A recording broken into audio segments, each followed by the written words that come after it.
नमस्ते दोस्तों, welcome to day by day classes. Day by day classes में आपका स्वागत है, तहे दिल से स्वागत है।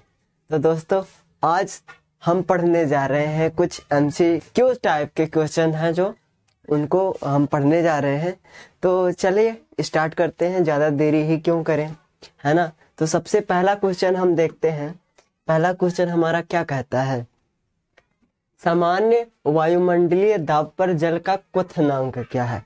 क्वथनांक अगर कहा जाए उसका मतलब वो किस टेम्परेचर पर अपनी अवस्था को चेंज कर देगा, वह पूछना चाहता है। तो हमें पता है कि अगर हम डिग्री सेल्सियस में ले तो 100 डिग्री सेल्सियस यही होता है ना। 100 डिग्री सेल्सियस पर पानी भाप बन के उड़ जाता है, लेकिन हमें यहाँ इन्होंने पूछा केल्विन में है। अब हम तो सोच में पड़ गए केल्विन कैसे निकालेंगे। केल्विन निकालने के लिए 273 टेम्परेचर में जब भी केल्विन में पूछेगा तो 273 डिग्री सेल्सियस में जोड़ देंगे। जितना डिग्री सेल्सियस होगा उसको हम जोड़ देंगे। तो हमें पता है कि 100 डिग्री सेल्सियस तापमान में यह भाप बन जाता है पानी, है ना। फिर देखते हैं कि जब 273 है तो 273 और प्लस 100 कर देते हैं, और पता है कि 200 373 हो जाएगा हमारा, और 373 यही हमारा करेक्ट ऑप्शन होगा। कितना? 373 kelvin. 373 kelvin is the correct answer, है ना। समझ में आई बात। चलिए आगे बढ़ते हैं खटाखट से। दूसरा क्वेश्चन यहाँ पर लिखा है कि पादप में जाइलम उत्तरदायी है। क्या? पादप में जाइलम उत्तरदायी है। एक चीज याद रख लेना, जाइलम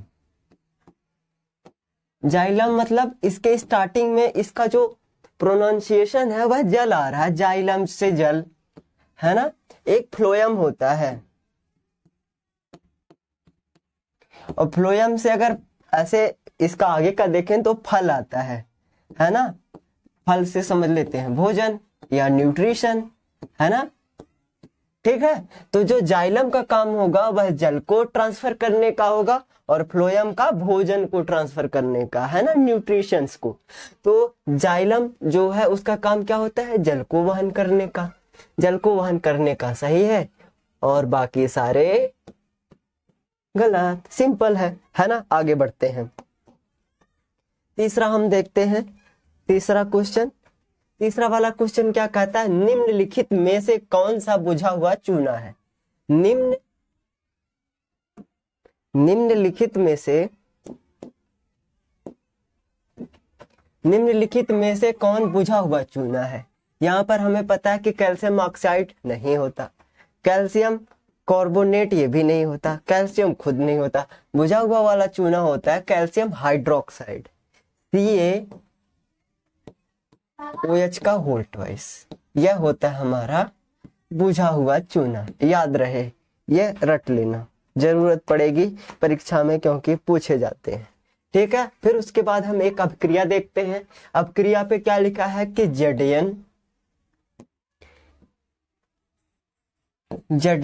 प्लस CuSO4। यहां इन्होंने क्या बना दिया, ZnSO4 बनाया और Cu को अलग कर दिया, कॉपर को अलग कर दिया।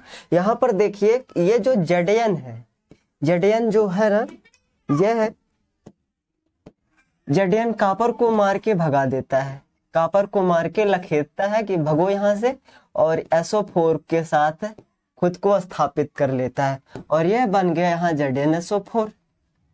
और ठीक है, और Cu बेचारा जाके डर के मारे अकेले बैठा है। तो यहाँ पर देखा जाए तो विस्थापन हो गया। क्या किया? Zn ने कॉपर को विस्थापित कर दिया और SO4 को हड़प के बैठ गया, है ना। तो यहाँ पर विस्थापन अपक्रिया होगी, है ना। विस्थापन अपक्रिया, जहां कोई भी चीज स्थान जबरदस्ती ले उसे विस्थापन अपक्रिया, है ना। यहाँ पर जो Zn है, जिंक जो है वह कॉपर को भगा देता है और कॉपर का स्थान अपने रख के जिंक सल्फेट बनाता है, है ना, बात समझ में आई सबको। चलिए आगे बढ़ते हैं। आसान आसान से क्वेश्चन है, एक एक नंबर के, सस्ते सस्ते, सस्ते मजबूत और टिकाऊ। चलिए आगे देखते हैं अगला क्वेश्चन। निम्नलिखित में से कौन सा विद्युत का सुचालक है? विद्युत का सुचालक हम देखते हैं यहाँ सल्फर है। सल्फर तो नहीं होता, क्योंकि विद्युत का सुचालक अक्सर धातुएं होती हैं, है ना, धातुएं होती हैं, धातु होती हैं, धातु अधातु नहीं होती। प्लास्टिक, प्लास्टिक तो बिल्कुल किसी भी स्थिति में नहीं हो सकती। क्यों? क्योंकि प्लास्टिक का कवर ही तो तारों के ऊपर चढ़ाया जाता है। अगर प्लास्टिक से करंट फ्लो होने लगा तब तो फिर समझ सकते हो, जो हम तार पकड़ लेते हैं अपने हाथों से, केबल, वो तो पकड़ेंगे तो झंझना जाएगा, है ना। तो प्लास्टिक तो कभी नहीं हो सकता, आयोडीन भी नहीं। लेकिन ग्रेफाइड, ये जो पेंसिल में काला काला लगता है ग्रेफाइड, ये इसमें करंट फ्लो होता है। आप करके देख सकते हो, अपने घर पे ट्राई कर सकते हो, लेकिन मम्मी पापा की नजरों से दूर होके, वरना अगर उन्हें पता चला कि आप पेंसिल से बल्ब जला रहे हो ना, तो सबसे पहले तोड़ेंगे बल्ली बराबर, है ना। चलिए अगला देखते हैं। चंद्रमा पर खड़े अंतरिक्ष यात्री को आकाश प्रतीत होता है। कैसा प्रतीत होता है? तो भैया यह समझ लो कि जो चंद्रमा है, चंद्रमा पर किसी प्रकार का वायुमंडल नहीं है। जैसे पृथ्वी से हम देखते हैं तो आसमान हमें नीला दिखाई देता है, तो ऐसे मत सोच के टिक लगा देना कि यहाँ पे भी नीला दिखाई देगा। नहीं, चंद्रमा पे कोई वायुमंडल नहीं है, पृथ्वी पर वायुमंडल है, चंद्रमा पर कोई नहीं है। इस वजह से किसी रंग का प्रकीर्णन होता ही नहीं। प्रकीर्णन होता नहीं तो काला दिखाई देता है, समझे लल्ला, काला होता है। चंद्रमा पर पहुंचे तो आपको नीला रंग नहीं दिखाई देगा, आसमान में काला दिखाई देगा, याद रखो। चलिए आगे बढ़ते हैं। आगे देखते हैं कि मीथेन में कितने सहसंयोजक आबंध होते हैं। ठीक है, हम यहाँ पर एक बार बॉन्ड बना लेते हैं। हमें पता है कि मीथेन में होते हैं CH4। ठीक है, CH4 होता है एक कार्बन और उसके साथ 4 हाइड्रोजन जुड़े हुए होते हैं, 1 2 3 और 4 हाइड्रोजन। जब 4 हाइड्रोजन जुड़े हुए तो 4 बांड से जुड़े हुए होंगे, एक एक बांड से, पहला दूसरा तीसरा चौथा, यानी कि पूरे 4 बॉन्ड से है। तो यहाँ पर 2 3, यहाँ पर 4 है, और ये सारे किसी काम के नहीं, हमारे काम के तो नहीं है ना। तो CH4 में कितने आबंध है? सहसंयोजक आबंध 4 है। ठीक है बाबूजी, चले आगे। चलिए बढ़ लेते हैं आगे। विद्युत परिपथ में 2 बिंदुओं के बीच विभवांतर मापने के लिए प्रयुक्त। विभवांतर हम किससे नापते हैं? ठीक है, एमीटर प्रयुक्त तो होता है ना जी ना, एमीटर तो नहीं होता। तो एमीटर को हम गलत काट दे। वोल्ट मीटर, वोल्ट मीटर, हाँ जी वोल्ट मीटर उपयोग किया जाता है। गैल्वेनोमीटर यह भी नहीं किया जाता। जब एक सही हो गया तो सब कुछ। ये प्लग कुंजी दिया है, कुंजी जानते हो ना, ये जो ऑन ऑफ वाली स्विच होती है, ये तो कभी ना होगी, है ना। तो क्या होगा? वोल्ट मापी या वोल्ट मीटर होगा, याद रहे। अगर विभव, विभवांतर मापना रहे तो वोल्ट मीटर, अगर विद्युत धारा मापनी रहे, विद्युत धारा के लिए एमीटर यूज होता है। विद्युत धारा एमीटर से नापी जाती है, याद रहेगा। यहाँ पर फिर लिखा है खतरे के निशान के रूप में किस रंग का उपयोग किया जाता है। हमें पता है जब हम ट्रैफिक लाइट पे पहुंचते हैं, ट्रैफिक 3 बत्तियां लगी होती हैं ना, एक लाल होती है, लाल होती है, हरी होती है और फिर पीली होती है ना। तो लाल हमारे खतरे की निशान है, तो लाल का हमारा खतरा का निशान है, याद रख लेना, लाल खतरा, लाल मतलब खतरा। ठीक है, चलिए आगे बढ़ते हैं। आगे है कि पराग कोश में होता है, पराग कोश में होता है। इन्होंने पूछा कि पराग कोश में क्या होता है। यहाँ पर बाह्यदल ना जी ना, अंडाशय, अरे ये तो ओवरी की बात है, ये अलग। फल, अरे कहाँ पहुंच रहे हो, ये तो ओवरी में खुद ही बनता है। यहाँ पर होता है परागकण, पराग कोश में परागकण पाए जाते हैं।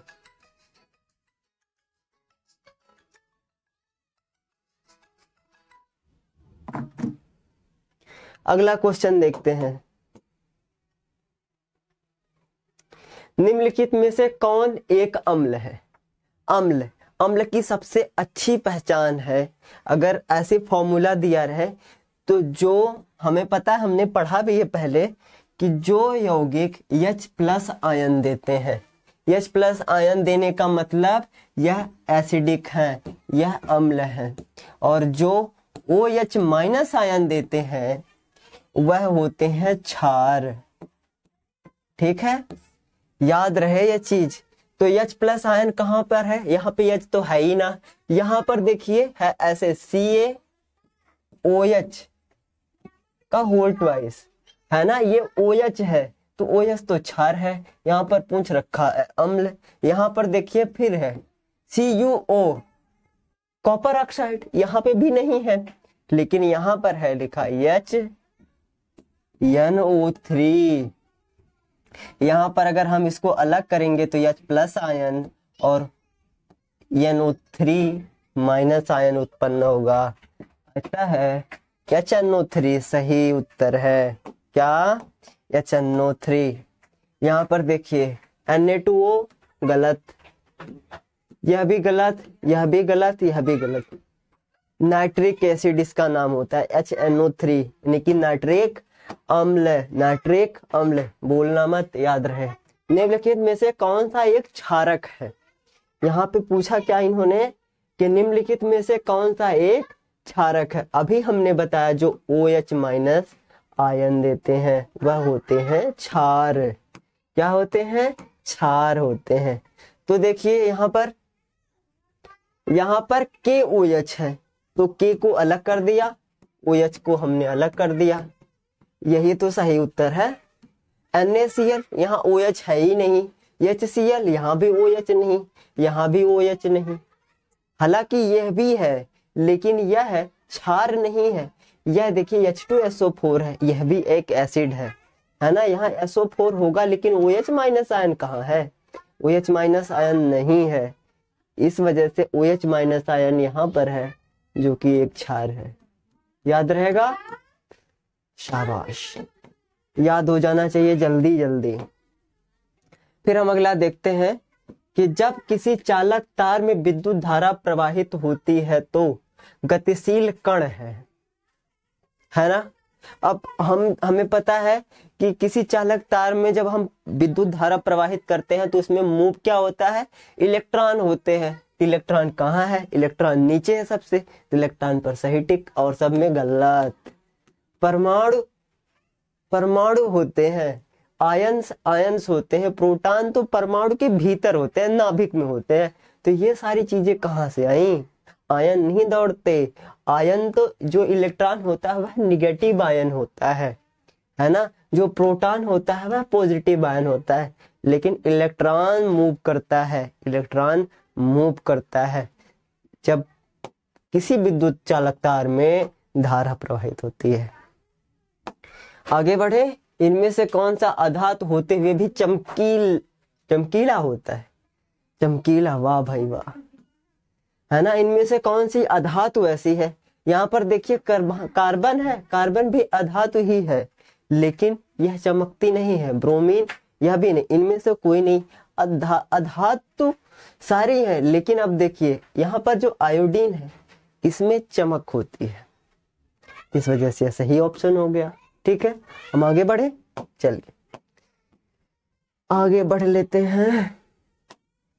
नेक्स्ट, किसी धातु चालक का प्रतिरोध निम्नलिखित में से किस पर निर्भर करता है?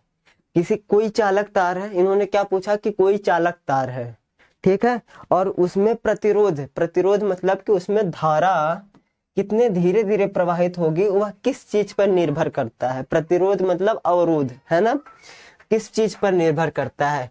पहला इन्होंने दिया है कि चालक की लंबाई पर, फिर दूसरा चालक के अनुप्रस्थ काट के क्षेत्रफल। अनुप्रस्थ काट का क्षेत्रफल मतलब तार अगर ऐसे रहेगा तो तार का ये आगे वाला जो भाग होगा यही इसका अनुप्रस्थ काट है ना, ये गोल वाला हिस्सा।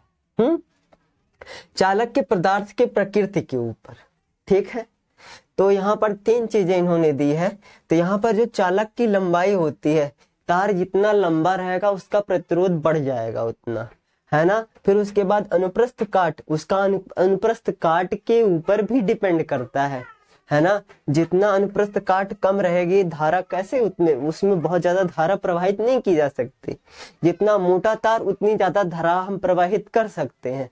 अब ये तो है नहीं कि हमने फ्यूज के माफिक एक पतला सा तार ले लिया और उसमें से हम 12,000 वोल्ट का करंट सप्लाई करेंगे, वो तो धाए से दग जाएगा, है ना, वो खत्म हो जाएगा जल के।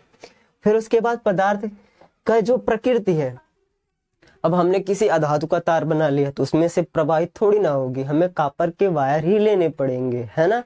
कॉपर के ले लें, किसी ना किसी जो अच्छे कंडक्टर होते हैं इलेक्ट्रिक के, जो कंडक्ट अच्छे से पास आउट कर ले, उन्हीं का बन सकता है। तो यहाँ पे ये तीनों चीजें मैटर करती हैं। तो उपर्युक्त सभी, है ना, कि जो चालक के तार की लंबाई है वह भी डिपेंड करता है। अनुप्रस्थ काट जितना मोटा तार रहेगा उतनी ज्यादा हम धारा प्रवाहित कर सकते हैं।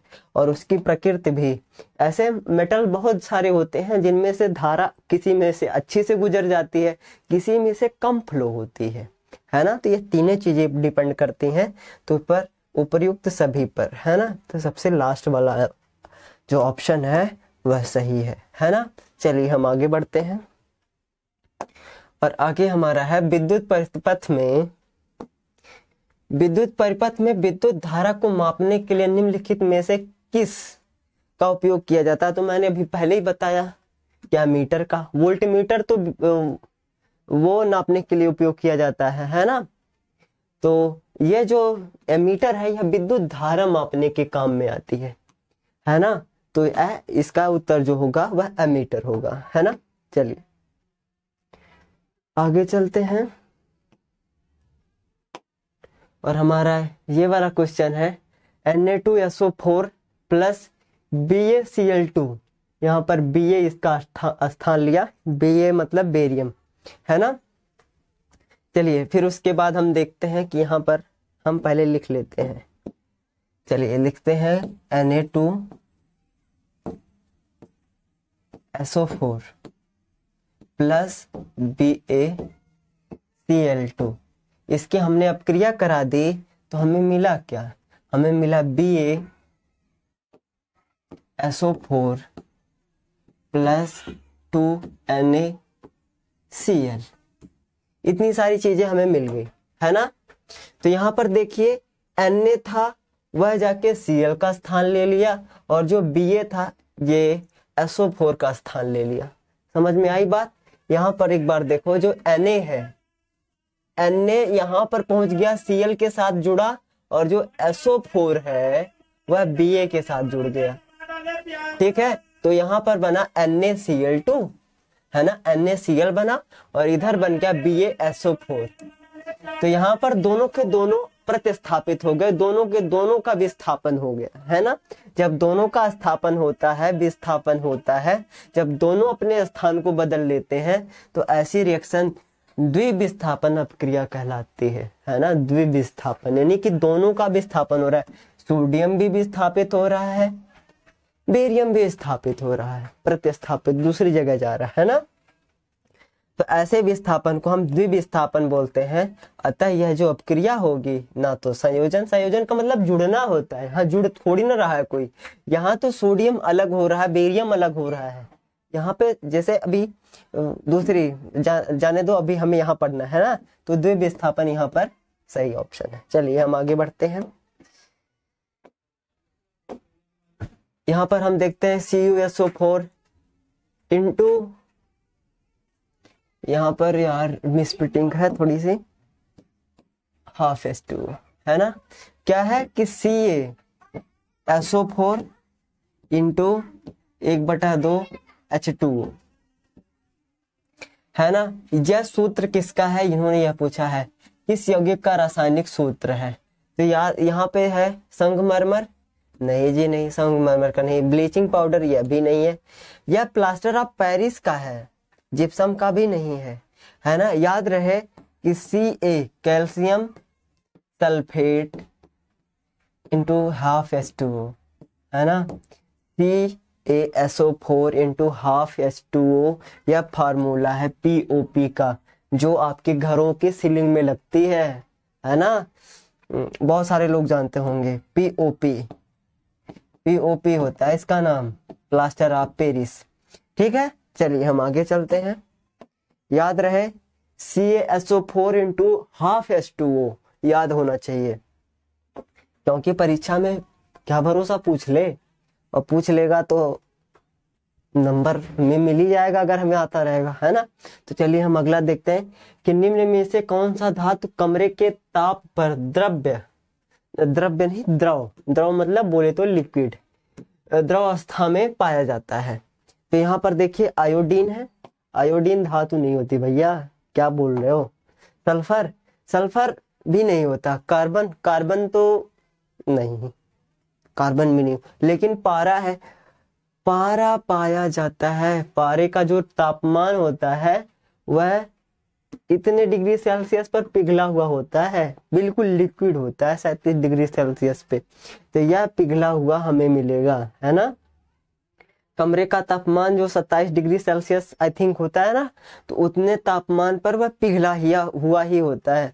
और इसका उपयोग हमारे थर्मामीटर में होता है। थर्मामीटर बोले तो जिसे हमारा बुखार मापा जाता है, थर्मामीटर। अब तो डिजिटल आ गए, कोई बात नहीं, लेकिन अभी भी वो वाले आते हैं लेबोरेटरी में यूज करने के लिए, है ना। फिर इसके बाद हम देखते हैं कि एल्कीन का सामान्य सूत्र क्या है। अरे वाह, एल्काइन आपने पढ़ा होगा हाइड्रोकार्बन वाले चैप्टर में, है ना, मैंने भी पढ़ाया है, जाके पुरानी वीडियो देख सकते हो, है ना।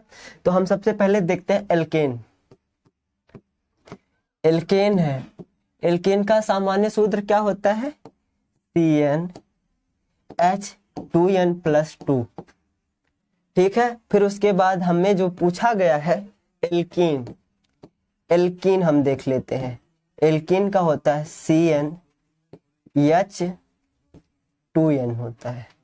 एल्काइन का क्या होता है, एल्काइन, एल्काइन का जो होता है वह होता है CnH2n-n। क्या होता है, CnH2n-n होता है। तो यहाँ पर देखिए एल्केन का ये है, एल्कीन का ये है। एल्कीन का क्या है, CnH2n। ठीक है, ये क्या है, एल्कीन का है। तो हमें एल्कीन का सामान्य सूत्र पूछा है, तो यहाँ पर हम देखते हैं CnH2n। और ये जो है CnHn, यह है रिंग के लिए होता है ना। जैसे C3H3, C6H6, है ना। ऐसे यौगिक जो रिंग में रहते हैं, है ना। रिंग बोले तो बेंजीन आपने देखा होगा ना, यहाँ पर एक कार्बन होगा, फिर यहाँ पर, यहाँ पर, यहाँ पर, फिर यहाँ पर, ऐसे होता है। तो यहाँ पर, है ना, ऐसी इसकी स्ट्रक्चर होती है। यहाँ पर एक एच बैलेंस, एक एच बैलेंस, एक एच बैलेंस, फिर ऐसे होता है यहाँ पर, है ना। आपको यह बात हमेशा याद रखनी है, जो CnHn है वह रिंग के लिए होता है, जो कि पूरा क्लोज होते हैं, कहीं खुले नहीं होते हैं। और एल्कीन जो होते हैं वह चेन के लिए होते हैं। चेन बोले तो एक श्रृंखला बनाते हैं बड़ी सी, है ना। चलिए, शायद यह समझ में आई होगी बात। खुला परिसंचरण तंत्र पाया जाता है।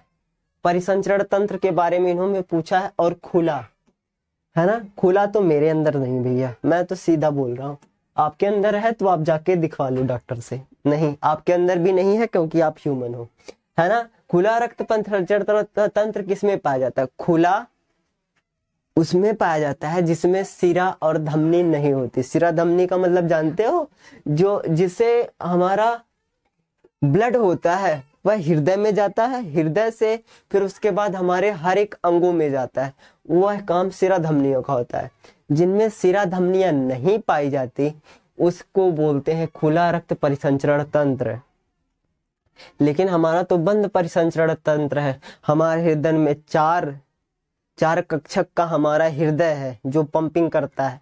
4 कक्ष के हमारे हृदय है, उसमें भी, है ना। फिर उसके बाद सिरा धमनियां है। तो यह तो मनुष्य कैंसिल हुआ, बिल्ली कैंसिल और पक्षी, यह तीनों नहीं है।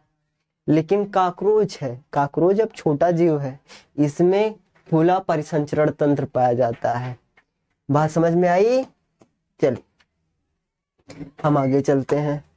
आगे देखते हैं कि मनुष्य के वृक्क किस तंत्र का भाग है। मनुष्य का वृक्क, वृक्क बोले तो किडनी जो यहाँ पर होती है ना।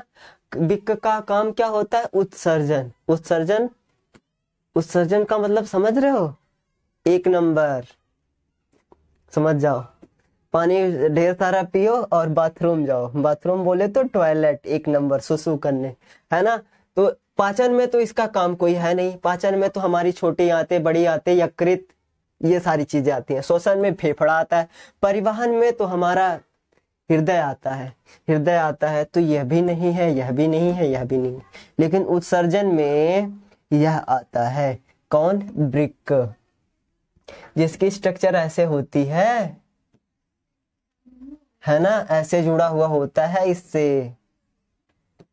यही तो होती है इसकी स्ट्रक्चर, ऐसे ही तो होता है। इसी की बात कर रहे हैं ये, समझे? चलिए हम आगे चलते हैं। ठीक है, अगला हमारा क्वेश्चन क्या है कि इंसुलिन की कमी से कौन सा रोग होता है? इंसुलिन की कमी से घेंघा रोग होता है? ना भैया ना, घेंघा तो नहीं होगा। मधुमेह होता है। मधुमेह बोले तो डायबिटीज, डायबिटीज बोले तो मिठाई नहीं खानी होती बाबूजी। इस वजह से कभी ज्यादा मिठाई मत खाना कि मधुमेह हो जाए और इंसुलिन की कमी हो जाए आपकी बॉडी में, फिर उसके बाद आपको मिठाई ही खानी ना पड़े।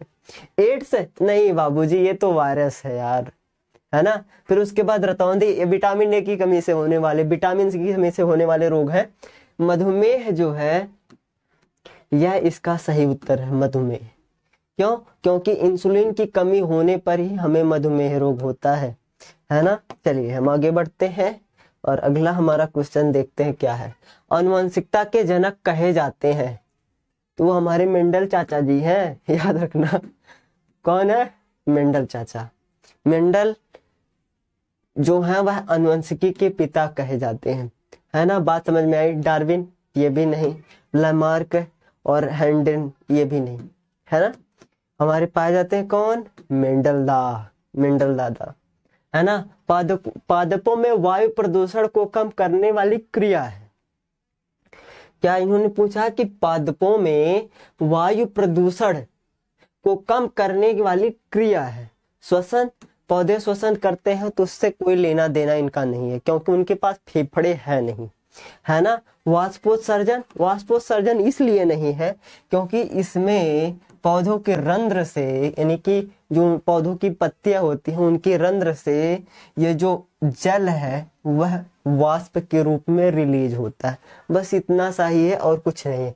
लेकिन जो प्रकाश संश्लेषण है, यहाँ पे लिखा कि वायु प्रदूषण को कम कौन करता है, तो हमें पता है कि प्रकाश संश्लेषण में पौधे उपयोग करते हैं कार्बन डाइऑक्साइड यूज करते हैं। फिर उसके बाद हमारा जल यूज करते हैं, जो उनके जड़ों से ऊपर लेके जाया जाता है उनकी पत्तियों तक। फिर उसके बाद प्रकाश संश्लेषण, प्रकाश संश्लेषण होता है ना। क्लोरोफिल में प्रकाश संश्लेषण होता है। फिर उसके बाद हमारा बनता है ऑक्सीजन और उनका भोजन बनता है C6H12O6, है ना, बनता है। तो यहाँ पर जो ये गैस बन रही है, गैस हमेशा बाद में लिखते हैं, है ना। गैस को हमेशा बाद में लिखते हैं, यह हमेशा भूल मत हो जाए, यहाँ पर बाद में लिखते हैं गैस को। तो ये जो गैस बनी है यही तो हमें जीवन का काम करती है, हमारे लिए तो अमृत है, क्योंकि हम ऑक्सीजन लेते हैं, पौधे कार्बन डाइऑक्साइड लेते हैं। तो ये जो गैस है ऑक्सीजन, यह हमारे काम की है और इसी की अधिकता से ही वायु प्रदूषण कम होगा। इस वजह से कहते हैं कि अधिक पेड़ लगाओ। ठीक है, आगे बढ़ते हैं। प्रोटीन संश्लेषण तो कभी भी नहीं होगा, क्योंकि प्रोटीन संश्लेषण से हमें ये वातावरण को, वायु प्रदूषण को क्या फर्क पड़ेगा, क्या ही है ना। फिर जीन के अचानक परिवर्तन को कहते हैं क्या? जीन के अचानक, अगर जीन किसी में अचानक परिवर्तन हो जाता है तो उसको क्या कहते हैं? विकास तो नहीं कहते भैया, संश्लेषण भी नहीं कहते। संश्लेषण यार क्या क्या ऑप्शन दे रहे हैं ये CBSE वाले, नामांकन, नामांकन मतलब नामकरण करना, यह भी नहीं, लेकिन उत्परिवर्तन कहते हैं। याद रहे कि अगर किसी के जीन में एकाएक अचानक कोई परिवर्तन हो जाता है तो उसको हम बोलते हैं उत्परिवर्तन। क्या बोलते हैं? उत्परिवर्तन। याद रहेगा, याद रहेगा बच्चा, याद होना चाहिए। बस खत्म? नहीं है, एक और भी है। गुणसूत्र किस पदार्थ के बने होते हैं? प्रोटीन? नहीं, प्रोटीन तो प्रोटीन से नहीं बने होते हैं। आरएनए? आरएनए नहीं, आरएनए के भी नहीं बने होते हैं। डीएनए? हाँ, डीएनए के बने होते हैं, लेकिन डीएनए के साथ भी कुछ और होता है। यह जो गुणसूत्र बने होते हैं वह बने होते हैं डीएनए और प्रोटीन के। किसके? प्रोटीन के। डीएनए और प्रोटीन के बने हुए होते हैं गुणसूत्र। और मनुष्य में गुणसूत्रों की संख्या कितनी है? मनुष्य में गुणसूत्रों की संख्या है 23 जोड़ी। कितनी? 23 जोड़ी। अगर बोला जाए तो 46 सारे मनुष्य में जो है, वह ह्यूमन में जो है वह 46 होते हैं, जिनमें से जो एक जोड़ी होता है, यानी कि एक जोड़ी जो होता है वह सेक्स क्रोमोसोम होते हैं, है ना, सेक्स गुणसूत्र होते हैं, है ना। बात समझ में आई सारी? चलिए ठीक है, बस इसी के साथ हमारी यह वीडियो समाप्त होती है। अगले वीडियो का इंतजार रहेगा आप लोगों को, ठीक है। तो देखते रहिए डे बाय डे क्लासेस। हम मिलेंगे किसी दूसरी वीडियो में, तब तक के लिए बाय बाय।